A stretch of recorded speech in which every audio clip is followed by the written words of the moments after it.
by changing what's going on in the city than maybe starting so here we are. This which city form is this? Well, so this is kind of the 19th century robber baron Gilded Age city where all your people are living in the tenements and slums and working in your sweatshops, producing lots of money from you, but they're all very unhappy, as opposed to when you see the happiness indications for the Happy Land city where everyone was, green and happy. Everyone here is just on the verge of unhappy. I don't see any candy canes. Exactly. No candy canes. Exactly. No blue skies. Yeah, you see a few happy people over here in kind of the nice area where the Rockefellers live. That's where this is the classic. These people are standing on the shoulders of everyone else in the city over here. They're living the good life.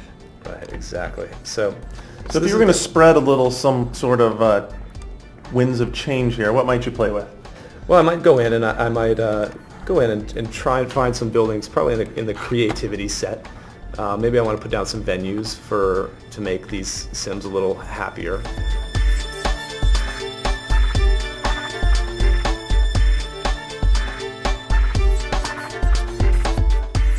Because I've played through kind of the Happy Land previously, instead of just producing steel mills, I'm going to put down chocolate factories now for my Sims. So, Willy Wonka approves. Exactly. So we're going to try and transition over from the We'll move robber baron profile over into more of the happier profile. So the chocolate factory, I can put down some venues that are like the clown school, the drama school, get some people out there on the streets dancing, getting the Sims happier. So those are some of the things we'll start to see as that starts to, almost like a virus, spread out through the vascular system of the city. I mean, if we think of the streets as like the vascular system, that's going to start to spread out through the city then, Exactly. All these little agents, all these little Sims, these figures, they're actively out there wandering through the city, having an effect. As I go through, as a player, I start kind of building out towards these end cases with these really unique, very focused societies. And then I end up with situations where, hey, I want to build Berlin. I want to try and combine this capitalist Western society with this, communist state and see, can I manage it? Can these two things interact? Am I going to really have to have a wall between them to separate the interactions of people or not? What can you do with that? Can I get a city going where there are clowns out on the street? And we're trying right here. Police, We may have clowns walking around the industrial tenements here at any moment, hopefully. Hopefully they won't get too sick. Because that also factors in. Now, these being an industrial area, each of those buildings have then environmental hazards. Right. Everything has a lot of subtle effects on the city. So in this case with the industrial, it's pollution. And there's also even different kinds of pollution. You've got some like carbon emissions, global warming effects going on, which will increases the rate of disasters, floods, tornadoes. It makes the city warmer, and all that feeds back into the pure visual aspects of the city, which are very satisfying, but also into the direct health effects. And as the robber baron, I might not even care about those direct health effects. I might say, screw my citizens, let some of them die. Other people will show up eventually, I'm sure. It doesn't really matter to me, as long as I'm getting my money and they're working hard enough. We're having some effect on this robber baron land. We're stamping out your evil ways. It's getting a little nice, bright, and happy, but it's also a little polluted too. So I will point out that for the purpose of this demo, it's worth noting that the effects will be far more subtle. Right, we've exaggerated the transitions to show them off. So this would be, I noticed the name of it is Lollipop, so this is the Happy Town. This is a happy place. Right. Which, one of the things I thought was very interesting that you pointed out to us is this, although it looks quite large, it only has 74 inhabitants in it.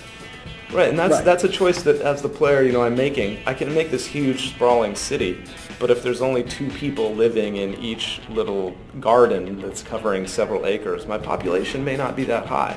But I may be generating huge amounts of creativity or devotion, and that in and of itself is a different kind of goal and will lead me into very different places.